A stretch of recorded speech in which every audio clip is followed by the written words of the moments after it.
আসসালামু আলাইকুম, কিতা অবস্থা? সব ভালো আছেন? আশা করি যে যেখান থেকে দেহরা বেশ ভালো আছেন। আমরা পত্র-পত্রিকা এবং ভারতের পত্র-পত্রিকা সবগুলা দেইখ্যা একটা জিনিস খুবই লাগের যে ভারত ছাড় যে আমরার মাননীয় প্রধানমন্ত্রী জনাব তারেক রহমান ও মাসেও তারা দেশও মানে সফর করার লাগি। তারা বিভিন্নভাবে এগু নিয়া খুবই তোড়জোড় আছে। তা দেইখ্যা বুঝা যায় যে তারা এই মাসে না গেলে একবারে সপ্তাহ হয়ে যাইব আরকি। তো এটা কিতার লাগি আর কেন বা তারাও তো তোড়জোড় করে সব বিষয় নিয়ে আজকে আমরা আলোচনা করার চেষ্টা করবো। আশা করি লগে থাকবা। মাননীয় প্রধানমন্ত্রী তারেক রহমানের ভারত সফর এখন পুরাটা নির্ভর করছে একটা কিন্তু অত্যন্ত স্পর্শকাতর ইস্যুর উপর। যে একটা হইল হাসিনা প্রত্যাবর্তন। ঢাকা খবর যে ভারত সফরের জন্য এটা অনুকূল নয়। আর দিল্লির প্রশ্ন হইল যেকোনোভাবে পরিবেশ তৈরি করতে তারা প্রস্তুত। আর সবচেয়ে বড় প্রশ্ন হলো তারেক রহমান কি তা শেষ পর্যন্ত দিল্লি যাইবানি? তো আজকে পুরা বিষয় নিয়ে আমরা এটা আলোচনা করার চেষ্টা করব। মানে সফরটা কিতার লাগি অত গুরুত্বপূর্ণ। বাংলাদেশের প্রধানমন্ত্রী তারেক রহমান ভারত সফর নিয়ে ঢাকা ও দিল্লির মধ্যে যে কয়েক সপ্তাহ ধরে আলোচনা চলার আগে কূটনীতিক সূত্রগুলো জানাইছে যে আগস্টের ২০ থেকে ২৫ তারিখের মধ্যে সফর সম্ভাবনা নিয়ে আলোচনা হয়েছে। ভারতের পক্ষ থেকে তারা জনাব তারেক রহমানকে আমন্ত্রণ জানানো হয়েছিল একটি আমন্ত্রণপত্র বিএনপি সরকারের ক্ষমতায় আসার পর দ্বিপক্ষীয় সফরের জন্য আরেকটি আসিল পরবর্তী ব্রিক্স সম্মেলনের কেন্দ্র করিয়া। কিন্তু এখন পরিস্থিতি আগের মতো নেই। কারণ সফরের সঙ্গে যুক্ত হয়েছে যে শেখ হাসিনার প্রত্যাবর্তন ইস্যু। ডেইলি স্টারের একটা তথ্য অনুযায়ী ঢাকা দিল্লির মধ্যে সম্ভাব্য সফর তারিখ নিয়ে আলোচনা হইলেও এখনো মানে সফরের সম্ভাব্য অনেকটা নির্ভর করছে শেখ হাসিনার ইস্যুতে ভারতের অবস্থানের উপর। বিষয়টি এখন শুধু যে একটা রাষ্ট্রীয় সফর নয়, এটাও মানে মোটামুটি ইয়ে হচ্ছে বাংলাদেশের সম্পর্ক পুনর্গঠনের একটি বড় কূটনীতিক পরীক্ষা। মানে হঠাৎ হাসিনা ইস্যু কিতার লাগি সামনে আইল। কেন হইল আসল গল্প। ২০২৪ সালের রাজনৈতিক পরিবর্তনের পরে শেখ হাসিনা ভারতের অবস্থান করছে। তারপর থেকে বাংলাদেশে ভারতের কাছে ফেরত পাঠানোর দাবি জানাইছিল। সাপ্তাহিক মানে সাম্প্রতিক সময়ে এই ইস্যু নিয়ে আরও উত্তপ্ত হইছে। গত ৫ আগস্ট তারিখে দিল্লিতে শেখ হাসিনা একটা বক্তব্য প্রচারিত হয়। বাংলাদেশ সরকারের ঘটনা অত্যন্ত গুরুত্বের সঙ্গে নিয়েছিল। তাহার বক্তব্য হইছে যে ভারতের মাটিতে শেখ হাসিনার রাজনৈতিক বক্তব্য কর্মকাণ্ড দুই দেশের সম্পর্ক আরও জটিল করছে। রয়টার্সের প্রতিবেদনে কোয়া হইছে, বাংলাদেশের পক্ষ থেকে ভারতে শেখ হাসিনা এবং অন্যান্য পলাতক ব্যক্তিদের প্রত্যাবর্তন বিষয়ে চাপ দেওয়া হইছে। এমনি প্রধানমন্ত্রী তারেক রহমান ১০ আগস্ট ঢাকার নিযুক্ত ভারতের হাই কমিশনারের সঙ্গে বৈঠক হাসিনা প্রত্যাবর্তনের প্রক্রিয়া দ্রুত করার আশা প্রকাশ করছিল।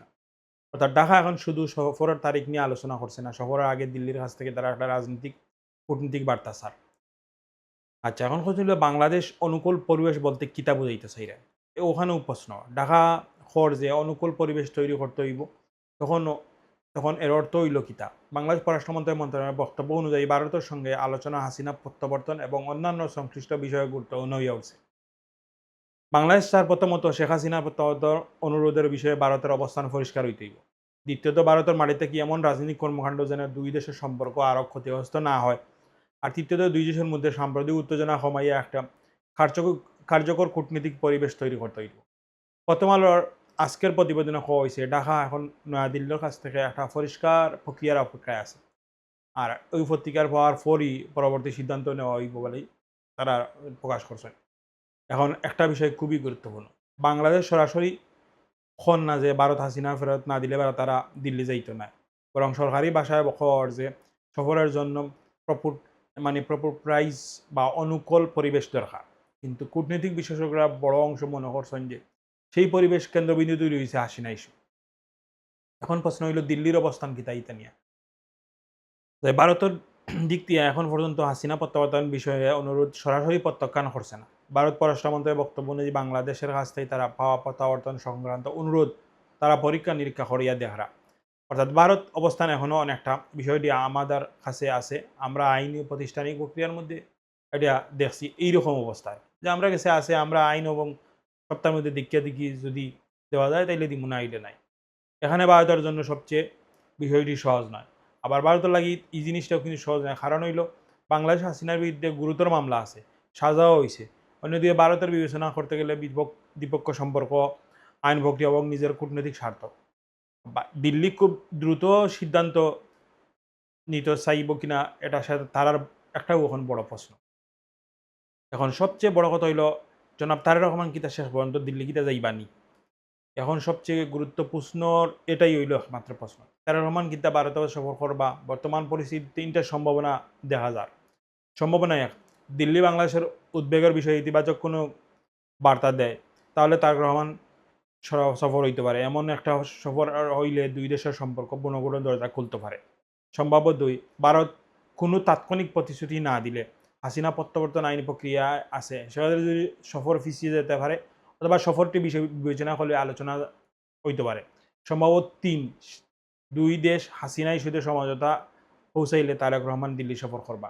একথা সফরের মূল উদ্দেশ্য হইতে পারে সম্পর্ক স্বাভাবিক করা, বাণিজ্য, সীমান্ত, পানি, জ্বালানি ও নিরাপত্তা সহযোগিতা নিয়ে আলোচনা করা। কারণ বাংলাদেশ ভারতের সম্পর্ক এতটাই বিস্তৃত যে একটা ইস্যুর কারণে সব যোগাযোগ বন্ধ রাখা দুই দেশের খারার জন্যই দীর্ঘমেয়াদী সুবিধাজনক না করে বিশ্লেষকরা হয়।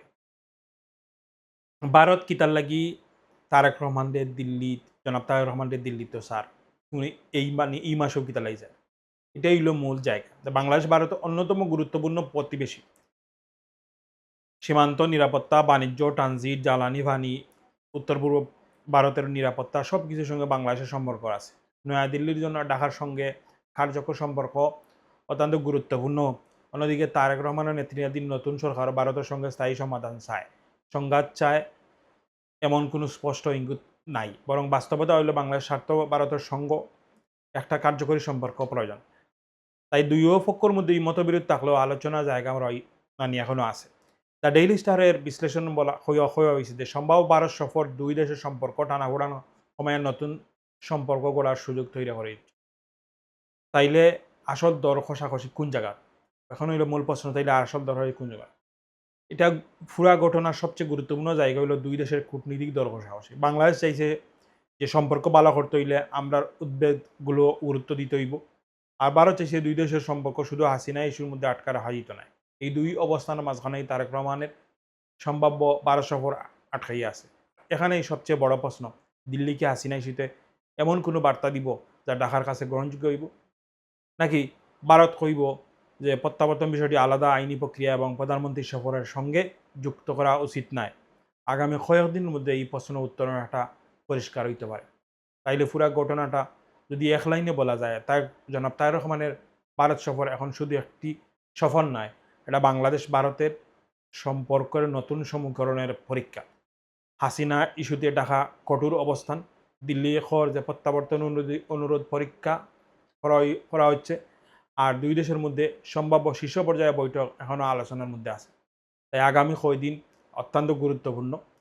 জনাব তারেক রহমান দিল্লি যদি যাইবা কিনা যাইবা না, ভারত কি হাসিনা প্রত্যাবর্তন কোনো নতুন সিদ্ধান্ত নিব কি নিব না, আর এই সফর হইলে বাংলাদেশে ভারত সম্পর্ক বরফ কি তাই করব নি? যাই হোক, আপনার কিতা মনে হয় জনাব তারেক রহমান বাংলাদেশের প্রধানমন্ত্রী ভারত সফর হওয়া উচিত নাই কিতা, না হাসিনা ইস্যুর সমাধান হওয়া আগে শেষ করা উচিত? কমেন্টে অবশ্যই আপনার মতামত জানাইবা। ভালো থাকবা। আসসালামু আলাইকুম।